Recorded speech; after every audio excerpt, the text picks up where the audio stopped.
Sa sambayan na ay inyo ring mapapakinggan sa 104.3 FM band. magkaisa magtulungan para sa pag-unlad ng ating bansa. Radio Pilipinas, Radio Publiko sa 104.3 The Capital. Ang ating mga programa at serbisyo para sa mamamayang Pilipino. Ibabahagi natin mula alas 6 ng umaga hanggang alas 12:30 ng tanghali. Monday to Friday sa 104.3 FM band. Radio Pilipinas, Radio Publiko, and The Capital. Ang boses ng Pangulo. Sabay na maghahatid ng serbisyo sa mamamayang Pilipino in the new era of collaboration. Basta mula sa iba't ibang bahagi ng bansa. Radio Pilipinas, Radio Publiko sa 104.3 The Capital.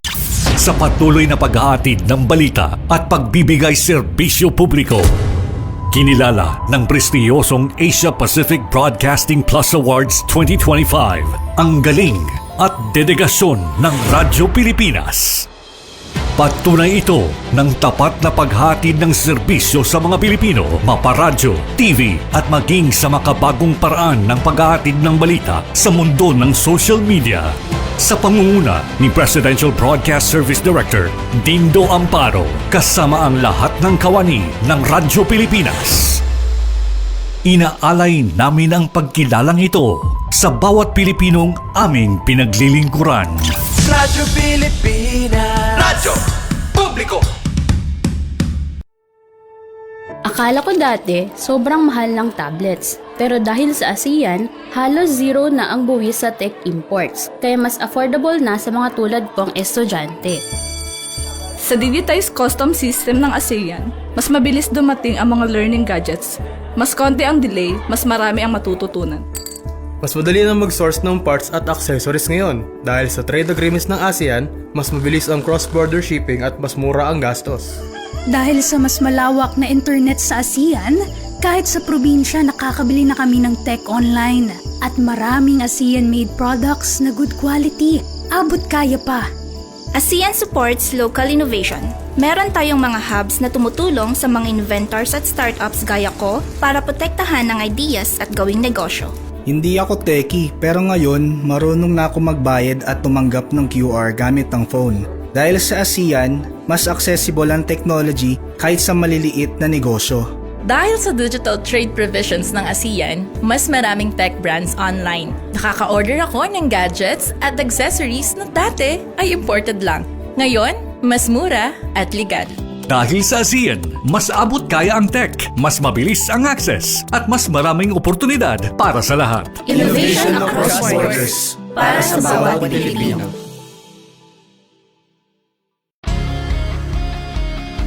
Garantisadong solusyon at aksyon ang handog sa iyo ng bagong Pilipinas Presidential Action Center. Sundin lang ang mga sumusunod para makakuha ng appointment.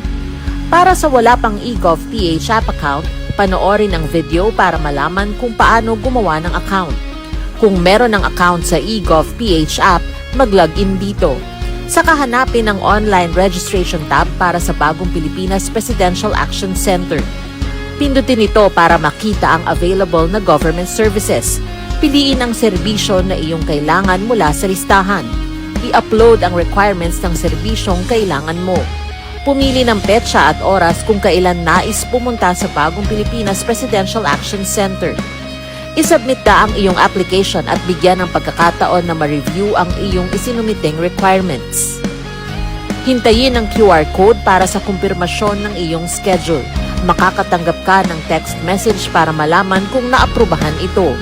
Sakaling hindi ito maaprubahan, makakatanggap ka rin ng text message para ipaalam ang kulang na requirements sa kasubukang mag-register ulit.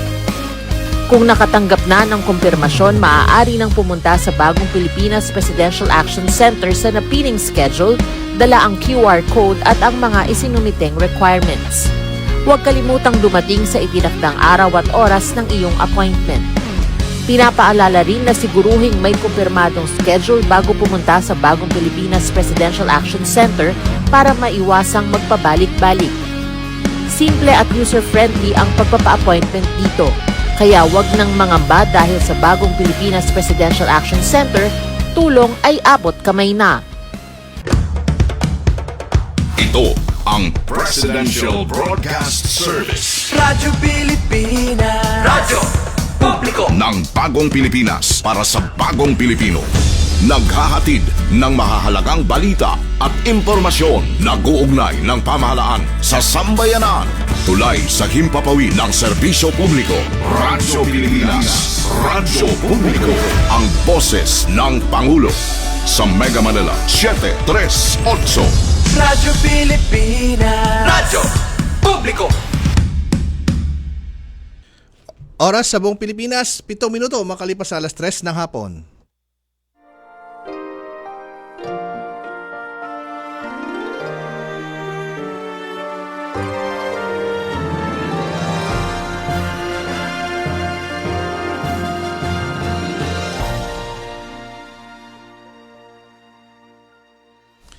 Isang magandang hapon po sa inyong lahat at welcome po tayo sa ating programang Kalinga Hatid ng Red Cross dito po sa Radyo Pilipinas, Radyo Publiko. Ngayong po ikasampu ng buwan ng Agosto taong 2025. Kamusta po ang bawat isa sa inyo? Ngayong hapon, inaanyayahan namin kayo na pakinggan, subaybayan at makisama sa talakayan natin hanggang alas 4 po tayo ng hapon. Tayo ay napapakinggan 738 kHz at napapanood sa Facebook page ng Radyo Pilipinas Facebook page at Kalinga Hatid. Mag-like and share, comment po tayo at tayo rin po ay napapanood sa Digibox at For The Box. Okay? At syempre nais nating pasalamatan ng mga bumubuo ng ating programa mula sa Presidential Communication Office, ang ating sa Presidential Broadcasting Service din, ang ating Director Fernando Sanga, si Sir Dindo Amparo at ang ating Station Manager Sir Alan Alyanige. Kasama yan ni Sir Ray Sampang at sa technical side ngayon si Sir Orly Lopez at si Ma'am Joy Timidan. At sa Philippine Red Cross ang ating chairman si Richard J. Gordon. Kasama yan ng ating iba pang Board of Governors at ng ating Secretary General Dr. Gwen Pang at ng iba pa nating kasama sa mahigit 100 chapters natin nationwide ng kanilang mga administrator, Board of Directors, Red Cross 143 at Red Cross Youth. Hindi na natin patatagalin pa, makakasama natin via Zoom. Yes, Governor Corazon Alma de Leon at meron din pa tayong special guest, Anchor. Good afternoon, Gov Cora. Yes. Tama-tama. Ang babasahin ko ay isang mensahe para sa Sunday, 10th of August. The great message for this blessed Sunday, the 10th of August 2025, is about crossroads. The path of life for you is not always an easy one. There will be crossroads. You will make some wrong turns. But whatever happens, never lose heart. Just continue on the journey to live your life. Keep on the right path. Just tread along, be it in the deep, in the narrow, or in the dark. For wherever you go, rest assured that God is walking along with you. The God is good shepherd who guides us in the right path for the sake of His name. Tamang-tama, we are not alone. Today, napakagaling ng ating programa dahil ang pag-uusapan natin ay pagpapahalaga sa IHL Month. At ang ating co-host ay no less than si Attorney Lorna Pataho Kapunan. At we will ask her to greet our radio program. And then of course, yung National Field Representative ng IHL Office, si Maria Patrocina Leo si Mateo. Muna yung ating co-host, Attorney Lorna Pataho Kapunan. Go ahead, Yes. Attorney Lorna. Welcome back. Magandang hapon po at salamat. Magandang hapon po sa lahat ng nanonood at nakikinig nationwide at across at outside this country, no, sa pamamagitan ng ating digital TV at radio. Mabuhay ang Kalinga Hatid ng Red Cross, and of course with my favorite Red Cross person here, my Vice Chair and Governor, Cora Alma de Leon. Alam mo, Ma'am Cora, when I grow up, I want to be like you. Hindi ba? Strong and healthy. Happy birthday!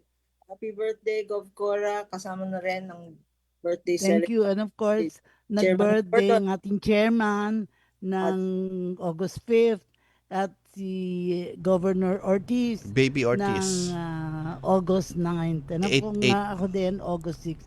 Pero nandito na ang ating guest ngayon, si Maria Patrocina Lea C. Mateo, National Field Representative, IHL Office. Mag-greet ka muna. Pat, ang nickname mo ba, Pat? Go ahead. Hello po. Hello, Magandang Pat. hapon po. Yes po, Gov Cora, magandang hapon po, and kay Attorney Kapunan, magandang hapon din po sa lahat. Ang nickname ko po ay Mapol, and yes po, mag-join po ako today to celebrate the Ayan, si Ma'am Mapol. Magandang hapon. So siguro ang unang tanong, ano ang theme o tema ngayon ng IHL Month? Baka si Attorney Lorna at o si Patrocina can explain kung ano yung tema ngayon. Bago natin explain yung theme, no? Konting background lang. Bakit tayo nagse-celebrate ng IHL month at in particular IHL Day, no? Meron tayong naging Executive Order 134 since 1999 pa to. In Executive Order 134, it declared August, the whole month of August, as IHL month in the Philippines. At itong taon, ang celebration natin is specifically IHL Day is on August 12, 2025. No? Although marami tayong celebration the whole month. No? Ang theme natin ngayon ay napaka-appropriate. No? Ang theme natin ay galvanizing commitment to international humanitarian law. Ang lalim nun. Oo nga, nanonosebleed ako, binabasa ko. Ano yung galvanize? Parang ano? Parang no, galvanizing commitment. Yan ang dapat gawin natin. Dapat tumibay talaga. No? Parang Iron Man tayo lahat dito sa IHL. No? Challenges and opportunities in the Asia-Pacific region from August 11 to 14. No? Mamaya, explain ko kung bakit napakahalaga ang team na to, lalo-lalo na sa Asia-Pacific region. Well, siguro tatanungin ko si Patrocina, kailan ka ba naging national representative ng IHL office? Ako po ay naging National Field Representative ng IHL office noong 2021 po. Oh, I see. August 1, 2021. Good. Okay. So siguro ang unang tanong, bakit natin tuwing buwan ng Agosto ang IHL month? Ano ba ang significance ito, Gov. Lorna? Well, unang-una, dapat natin i-mention din na itong IHL month natin at saka IHL Day natin. Itong IHL month is celebrated internationally. No?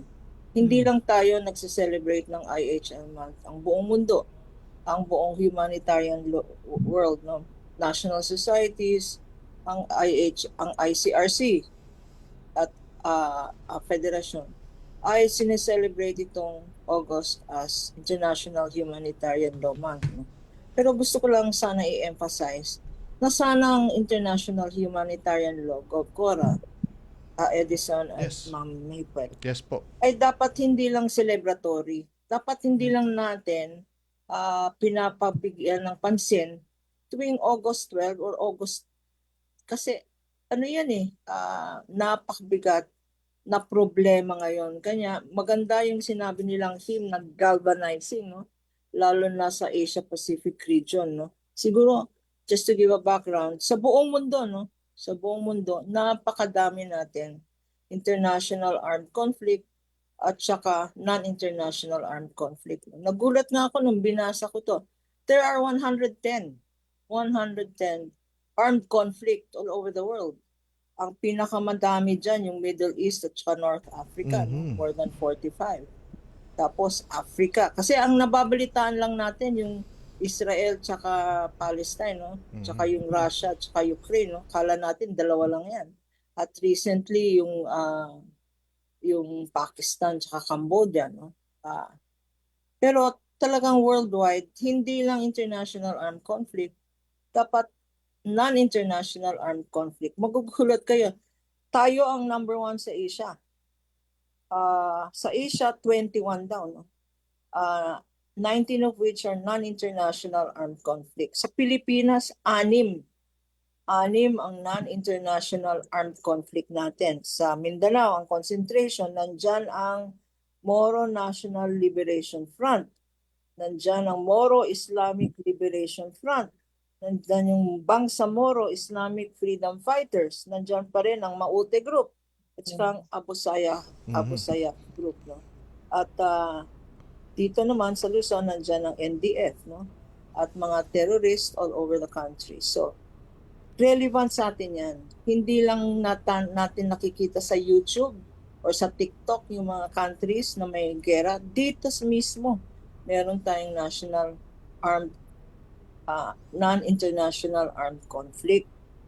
Kanya very important talaga maintindihan natin anong ibig sabihin ng IHL.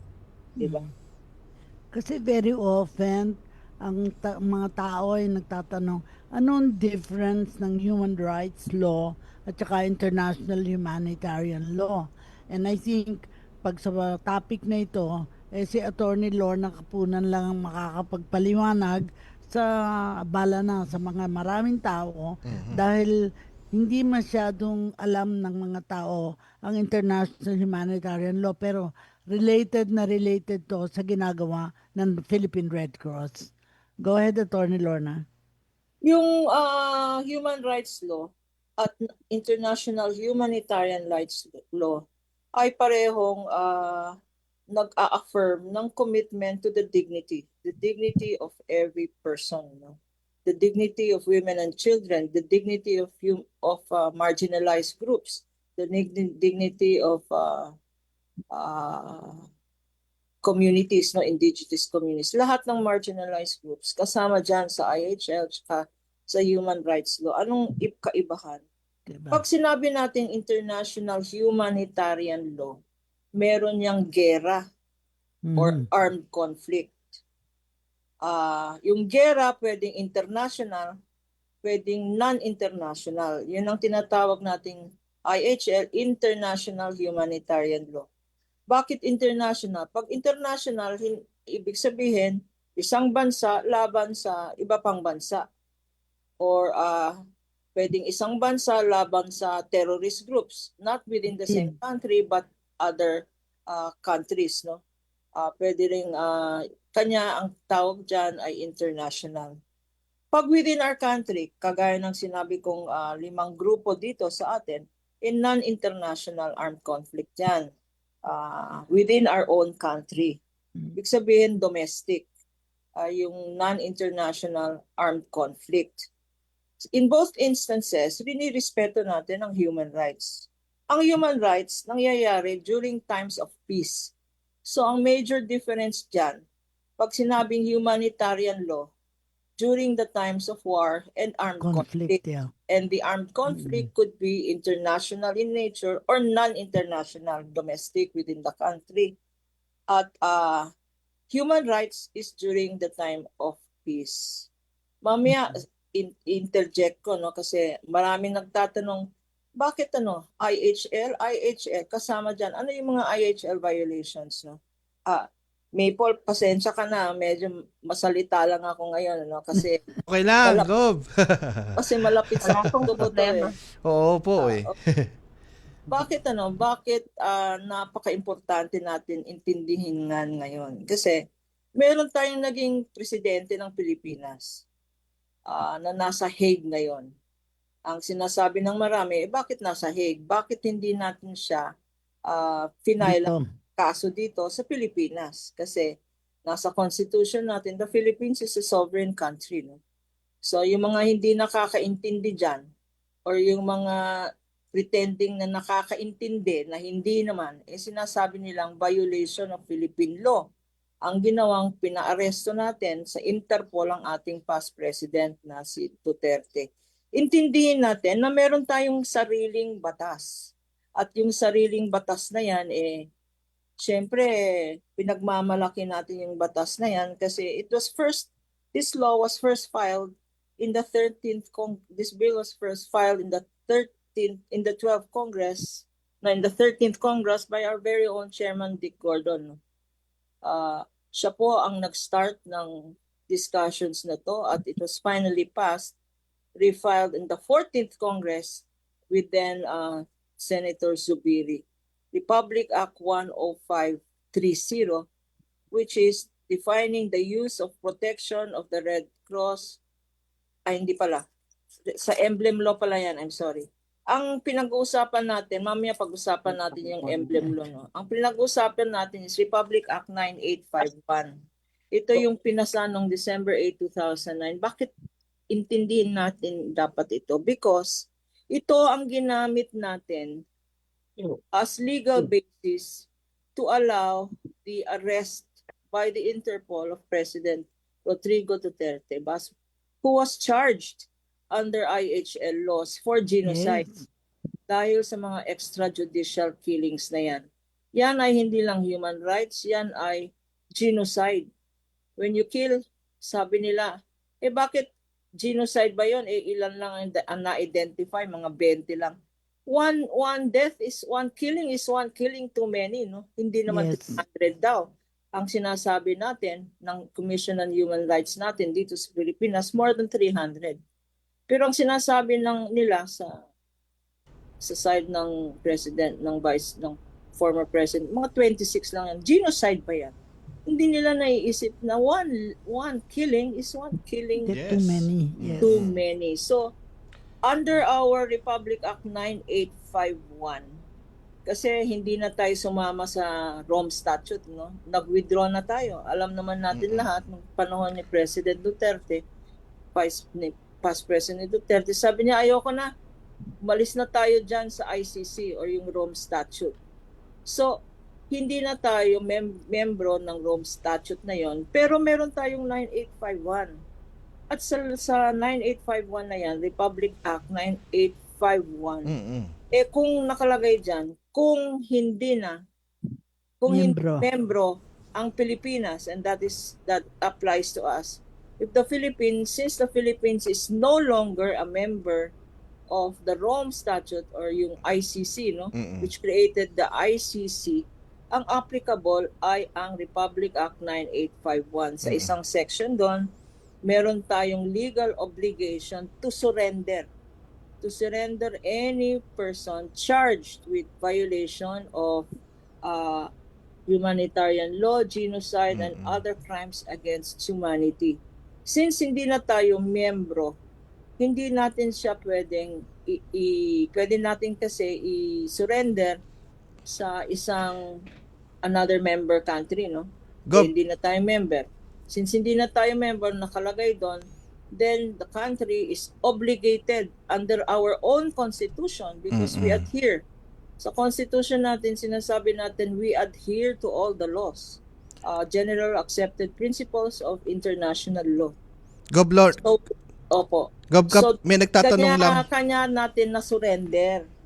Because it says, surrender the person charged to the International Criminal Court for acts done.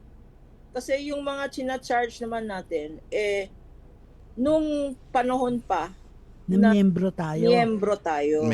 Hindi naman natin sinasama yung mga acts done after humiwalay na tayo sa ICC. So, specific were the dates covered by the crimes he committed. No?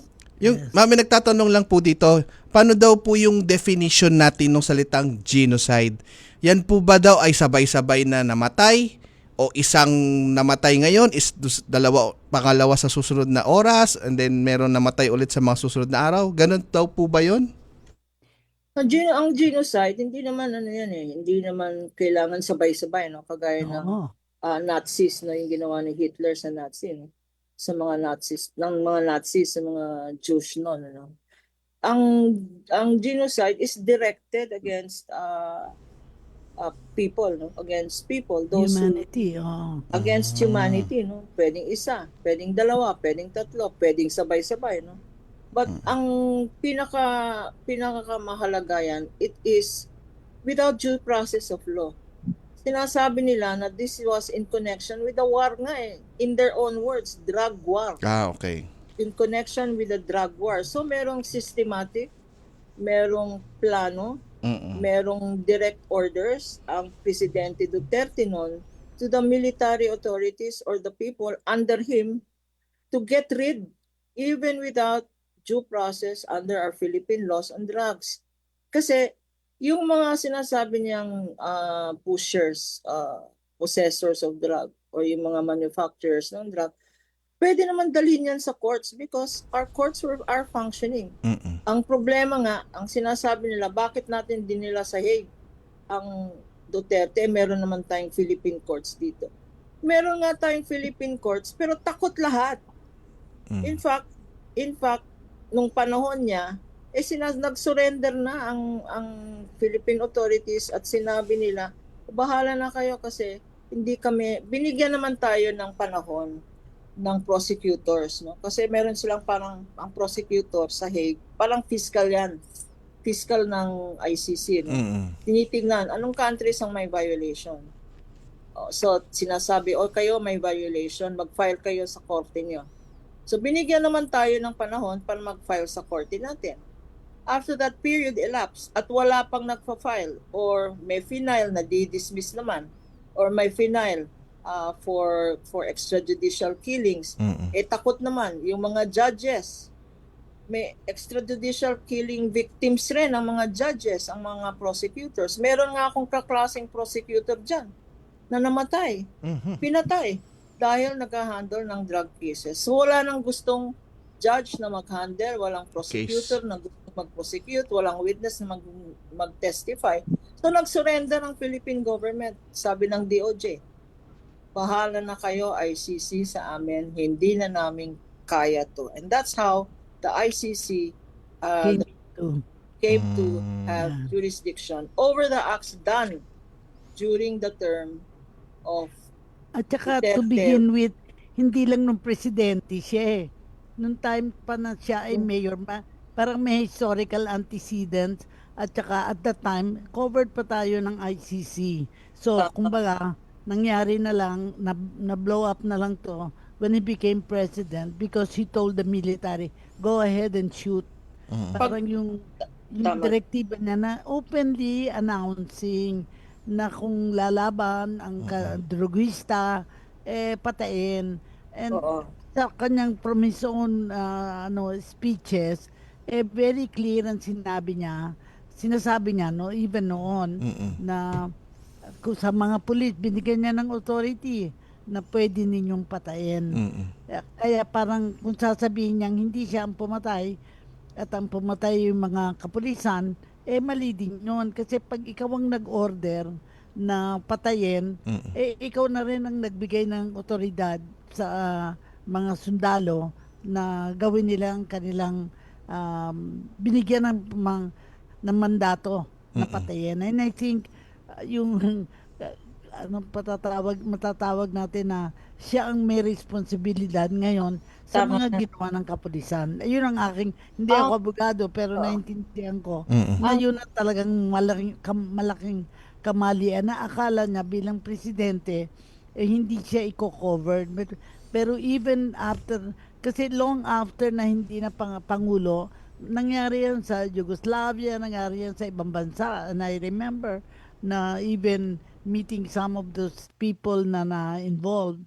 Pero siguro balikan natin ito na ang tawag dyan is IHL. Pero napakaliwanag, napakaganda ng pagkakataon. Insert ko lang yan, Gov. Oo. So unang-unang tanong natin kay command responsibility. Ele Mateo, kumusta ang information dissemination ng mga volunteers? Kasi I remember when I was Secretary General, punta kami sa Davao, nagpunta kami sa mga ibang lugar. Marami na bang mga sektor ng gobyerno na nabigyan ng tamang impormasyon patungkol sa IHL at sino-sino na ang mga ahensyang ito? Bigyan mo kami ng paliwanag, Maria Patricina. Go ahead. Ma'am Apple. Ang Philippine Red Cross IHL office ay patuloy ang pagbigay o disseminate ng information regarding sa IHL office. Ito po ay para sa patamang paggamit ng ating emblems for humanity. Karamihan po ng ating mga ahensya ng gobyerno na ating pinagbigyan ng impormasyon ay yung mga aktibong gumaganap sa ating punan, katulad po ng DSWD, ang ating pong DOJ, ang DILG, DTI, ang ating kapulisan o Sandatahang Lakas ng Pilipinas, nandiyan din po ang Pambansang Pulisya ng Pilipinas, to name a few. Sila po ang ating mga kapartner, lalo na po sa pag-implement or pagpapalaganap ng tamang paggamit, yung ating advokasya sa tamang paggamit ng ating emblems for humanity. Ang follow-up question ko, ano-ano ang naging aktibidad hinggil sa IHL Month kasama ang mga PRC chapters para sa buwan ng Agosto? Pwede bang i-share kung ano ng mga chapters ang talagang napaliwanagan tungkol sa IHL Month? Go ahead. Marami na pong chapter ang ating napaliwanagan, lalo na po nung tayo ay nag-implement ng updating ng ating dissemination training nitong January, February nitong taon na to.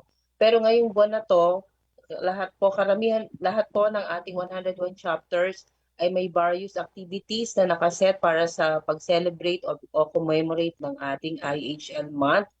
To name a few, meron pong mga chapters na mag-i-implement ng poster making contest, Walk for Humanity, meron din film viewing, meron pong inter-school debate na umiikot o ang ating tema ay ang galvanizing commitment.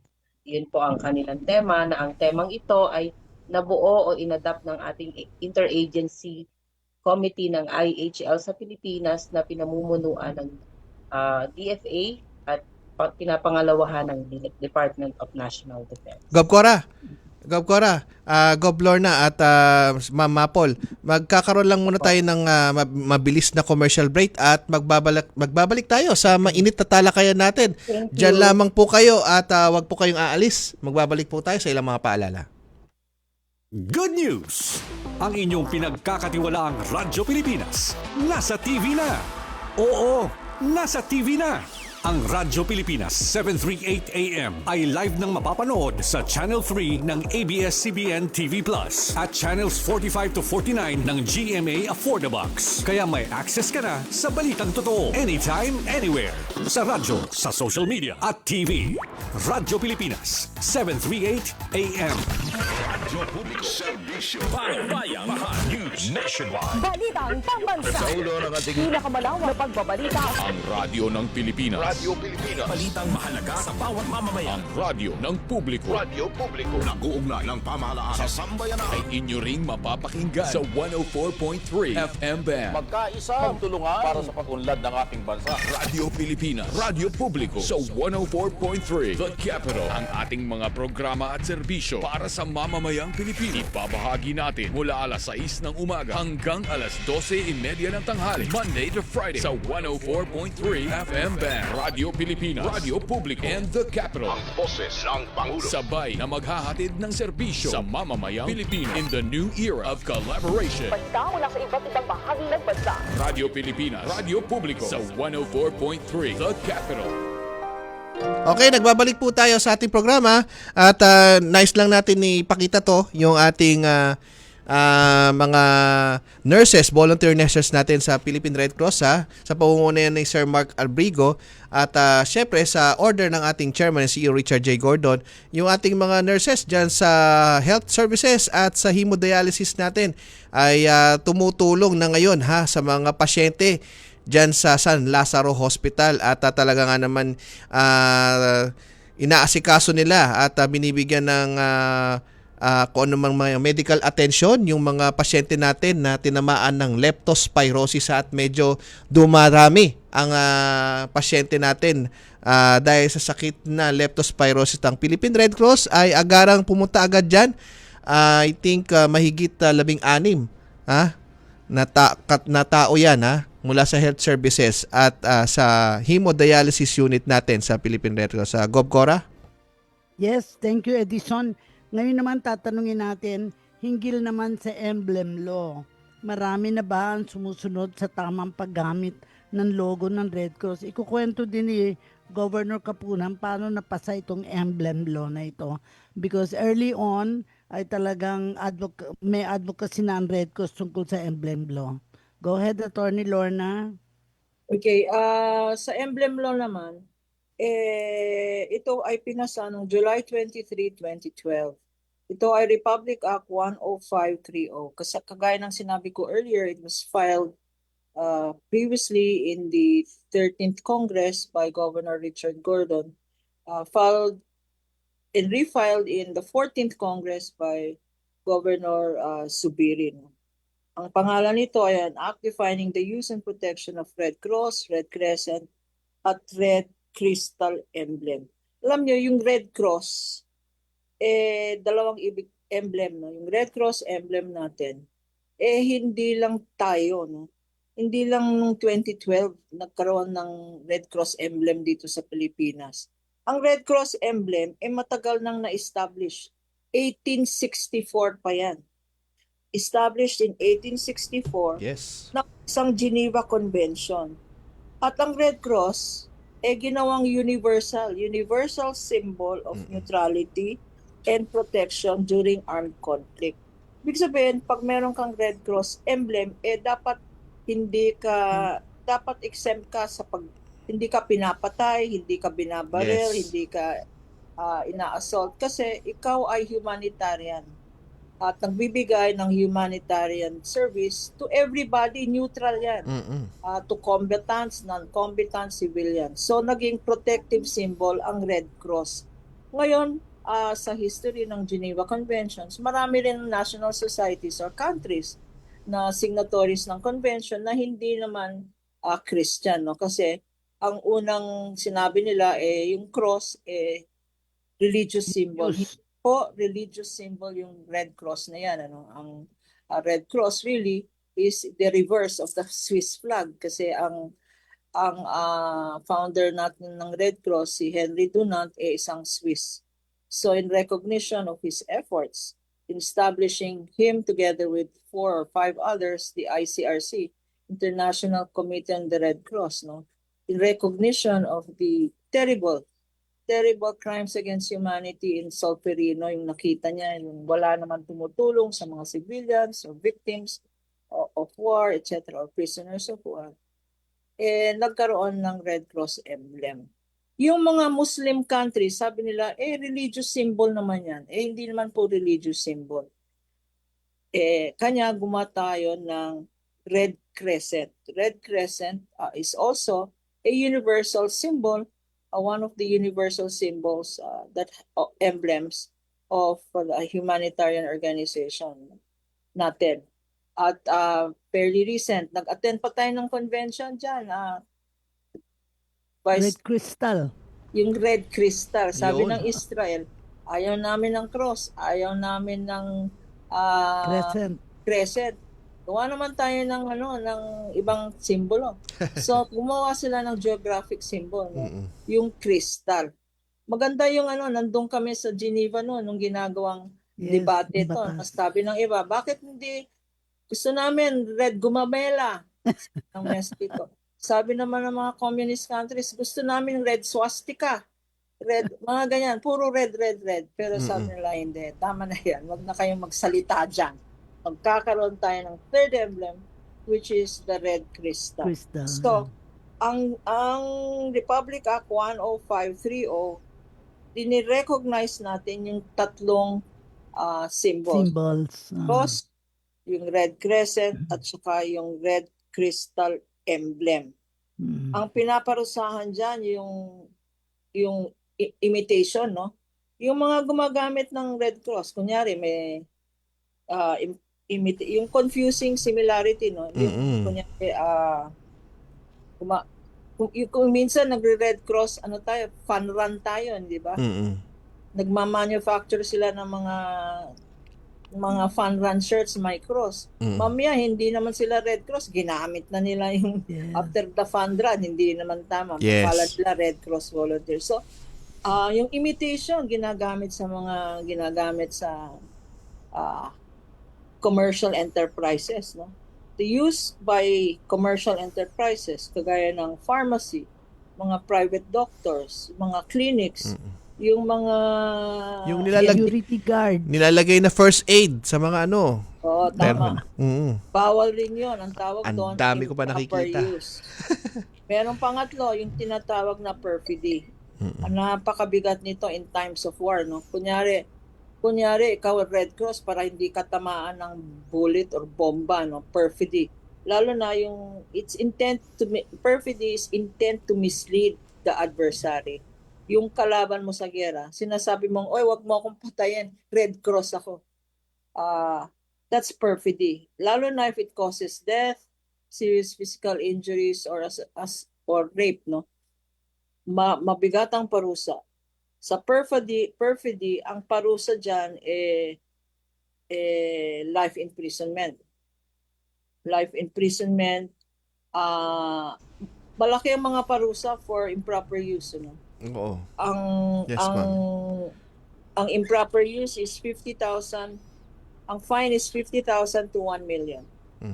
Ang imprisonment dyan is 1 year to a lifetime. Wow. Depende sa sa paggamit, degree of misuse. So seryoso talaga tayo dyan. May naparusana po kaya, Gob, sa mga yan? Pero yung mga military natin ay nakakagamit, allowed silang gumamit ng Red Cross sa kanilang mga truck in times of, I think, conflict. Tama. Am I correct, Attorney Lorna, no? Meron tayong dalawang paggamit ng emblem natin. Yung tinatawag na indicative use in times of armed conflict at indicative use in arms of peace, no? Sa panahon ng armed conflict, hindi lang indicative use. Ibig sabihin, hindi lang parang ID mo, no? Protective symbol na yan. So sa panahon ng armed conflict, ang nakakagamit ng emblem ay tayo mga national societies, ang IFRC, ang ICRC, at ang AFP Medical Services sa armed conflict. In times of peace naman, ang nakakagamit ng emblem ay mga ambulansya, mga first aid stations natin, at sa lahat ng mga persons connected with our national society, ang ating Red Cross. Pero kailangan may express authorization. So hindi lahat pwedeng gumamit ng emblem na yan.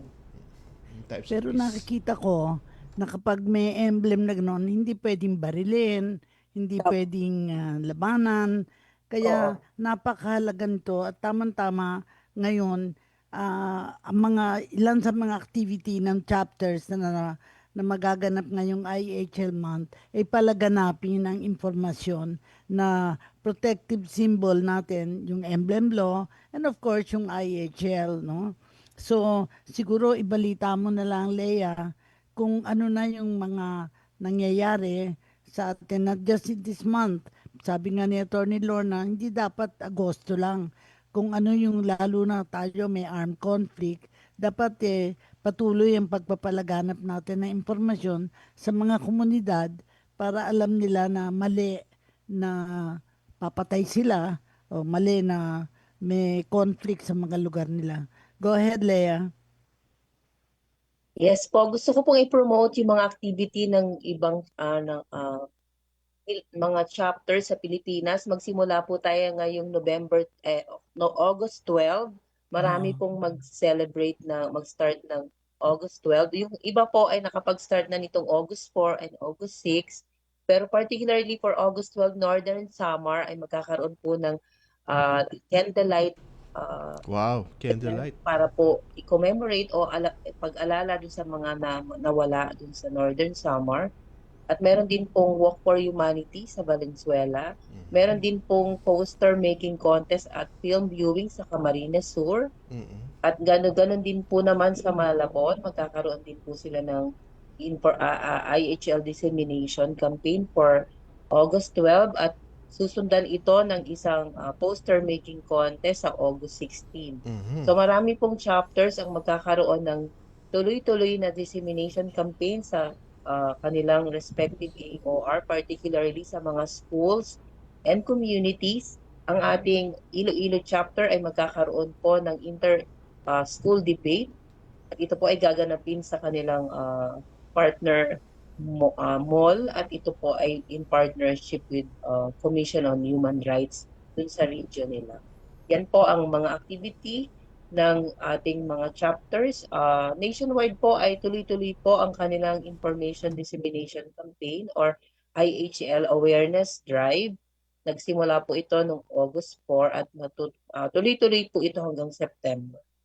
Back to you I po. hope yung mananalo sa poster making ay magagamit ng Philippine Red Cross sa mga lugar na kailangan. May mga sa mga barangay centers ay magkakaroon ng IHL posters kasi hindi pa talaga laganap sa lahat ng mga lugar kung ano yung IHL sa level ng barangay. Kung makikita nila kung ano talaga ito. At tamang-tama, siguro sa for both of you, ano-anong mga nagiging challenges ngayon sa pagbibigay impormasyon patungkol sa IHL? Kasi may mga lugar na baka hindi marating dahil nga may conflict doon. Leia, you want to advance your information on that? Ano yung nakikita ninyo sa opisina ninyo sa IHL na nagiging problema? Opo, ang nagiging problema po, ayun nga po, yung marating yung pinakasulok ng ating komunidad para po mapaalam ang kahalagahan ng IHL at ang pagpapahalaga sa ating emblems of humanity. So, ang ginagawa po natin ay magpagpaparami ng ating mga disseminators or facilitators para po marating natin yung pinaka-outskirt or yung pinaka-laylayan ng lipunan o yung mga sulok ng ating komunidad. Maging ito ay sa kabundukan o sa kapatagan ay marating natin sila. Sa larangan naman po o sa level po namin sa IHL, sa NHQ, dapat po ay mas maalam kami sa usapin ng IHL. So dapat po tuloy-tuloy ang aming pag-aaral tungkol sa usaping ito. Bukod doon ay maparami ang ating mga volunteers o ang ating CSR, focal person for IHL, ay patuloy ang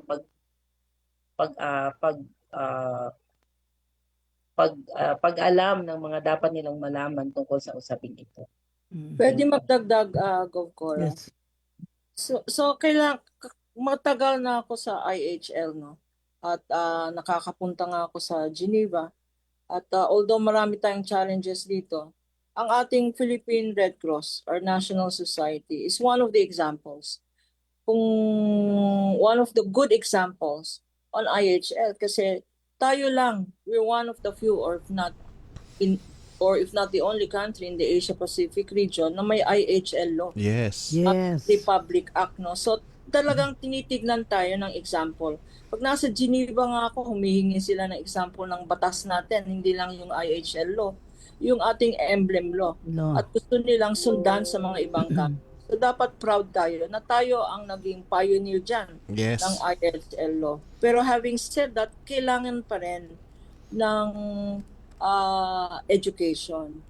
For instance, pati mga hindi lang dapat umpisahan sa values education. No? Kasi pag sinabi mong international humanitarian law, parang sinasabi nila, para mga sa abogado lang yan. Hindi.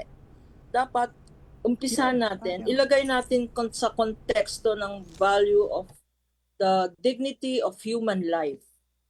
Di ba? The value of respecting others. Anong ibig sabihin ng peace? Anong ibig sabihin ng war? Sa mga in fact it should start in the elementary, no? Values education. Yung respect for others kasi humanitarian law is just respect. Parang human rights, respect for the rights of others. Whether it be kalaban, kaaway, kalaban, whether it be individual or other countries or other governments, respeto yan for human dignity and yung bawat karapatan ng isang tao o isang gobyerno o isang country. At dapat turo natin yan, yung values education natin sa mga kabataan natin. Sa law schools, dapat gawing compulsory subject yan. Hindi lang elective ang IHL. Kasi meron namang political law, constitutional law sa law schools. Ginagawang elective yan. Dapat gawing bar subject yan para makita na na kasi yung mga iba pumupunta pa sa abroad para mag-training sa international law. Dito magaling ang mga professor natin, no? Dapat pati professors, pati judges. Mga judges natin, di alam ang difference ng humanitarian law tsaka Tsaka human human rights law, no? At ang pinaka-advocacy ko dapat dito na talagang hindi pa nangyayari mag-create sana tayo kasi meron tayong Commission on Human Rights. 'Di ba? Sana meron din tayong Commission on international humanitarian law. Right. Lalong-lalo na ngayon, panahon na kasi threatened na tayo.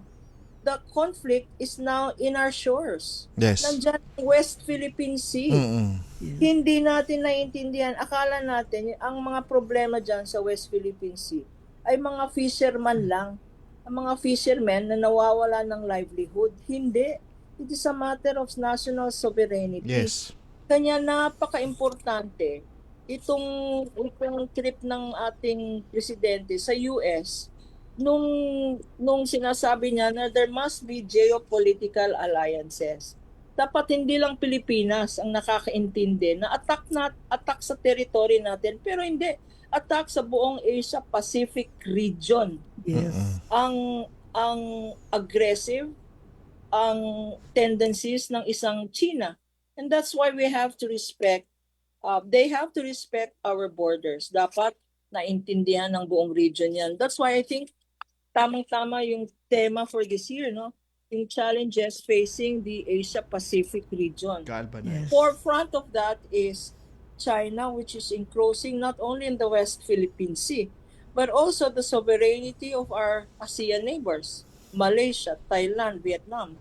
And yung strategic location natin, tinitignan tayo as first line of defense ng isang Australia, ng isang Japan, ng Taiwan, ng US. Pag nawala ang Pilipinas, mawala na kayong depensa sa Asia Pacific region. It's very important that not only will our own citizens be aware of what is going on, but they should know yung importance ng IHL yan, yung sovereignty ng Pilipinas. Ayun. Wag tayong malunod sa corruption issue, no? Pero napakalaki ng corruption issue na yan. Wag tayong malunod sa impeachment. Napakahalaga, as important is our sovereign rights as a people, and that is all about international humanitarian law. Hindi ko naman sinasabi dapat maging political. Hindi naman political ang Red Cross na pag sinasabi natin dito. Precisely, the Red Cross is for neutrality, but it is also for universality and humanitarian peace. Tamang-tama. Well said. Edison.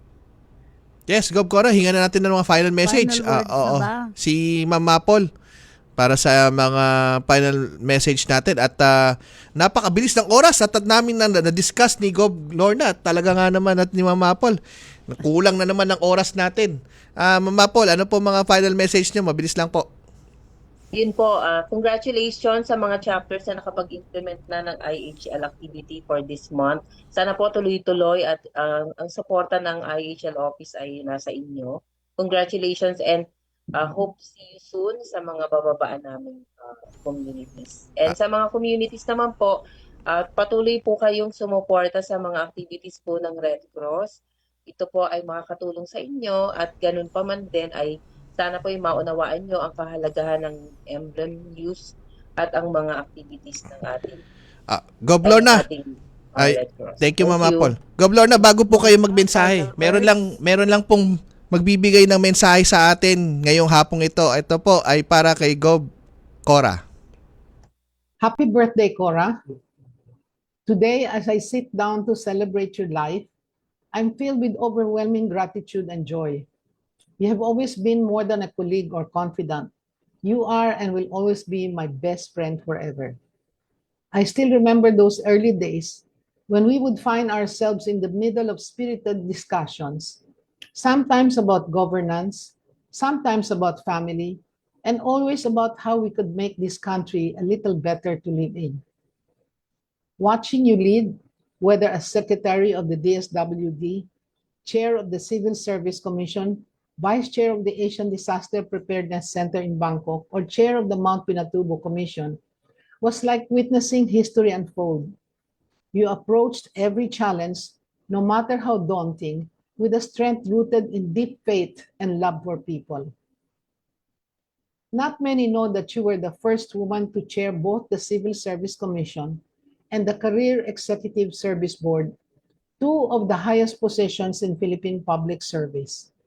You represented the Philippines with honor on the global stage, from the UN Sasakara Award for Disaster Reduction to the Copenhagen World Summit on Social Development. And your leadership did not stop there. You championed transparency, ethics and governance, and disaster resilience long before they became buzzwords. What is remarkable is how you never allowed power or position to change the essence of who you are. Whether addressing the UN in Geneva or comforting a mother in a disaster-stricken barangay, you remain the same Cora, empathetic, grounded, and full of grace. Since 1970, when we first met, you have walked with presidents. You have always made time for the voiceless. You have received awards and honors, but always saw service as its own reward. The Lifetime Volunteer Award, the Peace Award from Rotary, and your recognition as an outstanding professional social worker are only glimpses of the impact you have made. And oh, the laughter we have shared, from road trips to rural communities, to quiet dinners after long conferences. I've seen the joy in your eyes that only purpose and friendship can bring. Those small, quiet moments, the ones not written in resumes or headlines, are among the most precious to me. You gave me not just wisdom but warmth, not just partnership but sisterhood. Through radio programs, books like Heart and Soul, and every mentoring sessions you gave so generously, you have always shared the best parts of yourself. Your legacy is not only in the ecosystem that you shaped in your office, but in the lives you touch, the tears you wipe, and the hope you restored, but more so of the kind of woman you have remained. Today, we do not just mark another year of your life. We honor the depth, integrity, and heart with which you have lived it. You are family to us. With all my love and admiration, mabuhay. Ayan, mensahe po ni Mami Nagabor sa inyo, Gov Cora. Gov Lorna, ano pong final message niya po? Si Lorna muna. Po. Final words. Gov Lorna. Maple, nandiyan ka pa ba? Maple? Kasi dapat na ang IHL month, interagency celebration yan, ano? Sana i-disseminate mo rin sa atin, no? Sa IHL committee natin, tsaka sa ating Board of Governors, para maging active ang participation natin sa interagency efforts natin. For instance, sino ang host this year, no? Sino ang host this year? Ang host po this year ay Department of Foreign Affairs. Yeah, so ang mga activities siguro ng Department of Foreign Affairs para makapakita naman natin ang partnership ng Philippine Red Cross National Society sa mga celebrating interagency groups, no? Yes. Can you please share with the Board of Governors, with us, no? Yung activities ng mga interagency who are co-celebrating IHL month with us para makita natin ang unity in this Lahat celebration. po ng member po ay nagko-celebrate katulad po ng Philippine Red Cross. Kanya-kanya po ay mayroon ding po mga aktibidad katulad po natin ang ating mga 101 chapters ay may kanya-kanyang various activities na ginaganap para po sa buwan na ito. Ang Interagency Committee po ng IHL sa Pilipinas ay magkakaroon po ng conference. Kung hindi po ako nagkakamali, ito po ay August 11 to 14 at ito po ay gaganapin sa Pilipinas. At ito po ay ang host po ay ang Philippines at mag-attend po dito ang various states. Okay. So ang agency, Department of Foreign Affairs, ganun ba? Pakishare na lang yung mga ceremonies, no, para Nating i-cover dito sa Kalinga Hatid. Yes, oo. Yung activities na yan. Yes, pwede yan. Pwede nyo na lang i-viber yung mga activities para makasama naman kami ni Governor po. Kasi na-meet sa birthday ni Chairman Gordon, nandun yung head ng ICRC. At sinabi niya, I wish to see you during our celebration. Sinabi ko na lang, sige po, I will be there. Because, kailan kaya yun? At saka yung PayPal nuncio nandoon. At saka nandoon ang PayPal nuncio. Talaga. Pagkita natin ang cooperation natin sa mga interagency celebrations nila. Padala niyo na lang sa ating grupo. Sige po, Attorney. Ang mga schedules. Okay. I'd like to say, Cora, on a personal note, maraming salamat sa years of the adobo pandesals na binabaon mo, na kinakain natin sa Geneva pag mahabang mga meetings doon. Pag nagsawa na tayo sa mga malalamig na sandwiches doon, na wala naman tayong Filipino food sa Geneva. So maraming salamat. The adobo pandesal really is just a symbol of who you are. Your friendship, your camaraderie, your softness, your gentility, and your love really for friends and friendships through the year. And to both of you, itong prayer for the nation, Lord, let me be the change I want to see, to do with strength and wisdom all that needs to be done, and become the hope that I can be. Set me free from my fears and hesitations, grant me the courage and humility, fill me with spirit to face the challenge and start the change I long to see. Even if I'm not the light, I can be the spark in faith, service, and communion. Let us start the change we want to see, the change that begins in me. Maraming salamat sa inyo, Attorney Lorna. Opo, maraming salamat. Patricia, Okay. Patricina. Thank you very much. Thank you. Maraming salamat. Thank you. Gov Lorna, hanggang sa muli po, Ma'am Mapol. Yes. Okay, ayan na po ang Kalinga Hatid ng Red Cross Radio Pilipinas ngayon po 10 ng Agosto 2025. Ito po si Edison Enriquez at susunod na po ang pagbabalita hatid ni Sir Albert Sebastian kasunod ng programa ni Vance Fernandez, Pulso ng Pilipino. 3 minuto makalipas ang alas 4 ng hapon.